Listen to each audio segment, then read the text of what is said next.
uh, said this before, like I said, you've warned about the US turning inwards. This is something that has also come at a time when China is becoming very, very assertive globally.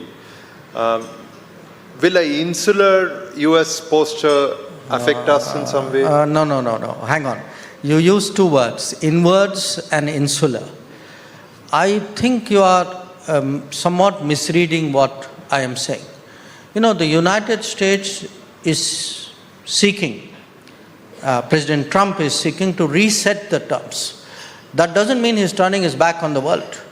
He's telling the world that, you know, there's a different deal on offer.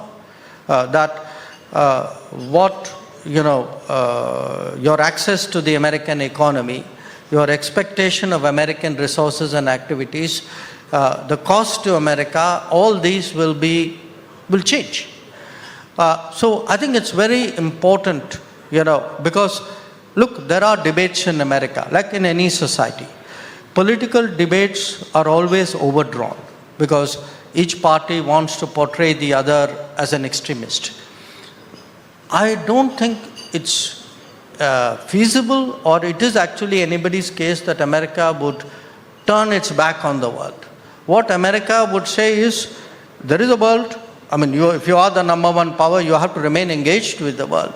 But the terms you are offering to the world are going to be different from the terms which were there.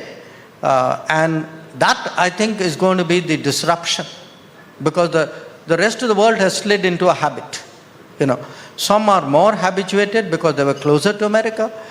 Some are less habituated like us because we didn't have the same intensity of ties or the extent of dependence or reliance which, say, allies in many cases had.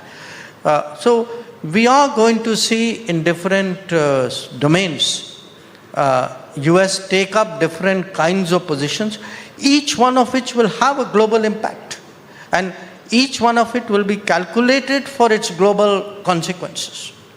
So it will be very global, it will be differently global. Its terms on offer would be significantly different. During his first term, President Trump reset the relationship with China to a significant extent, and the next government, I think, the next administration carried that forward, especially in trade.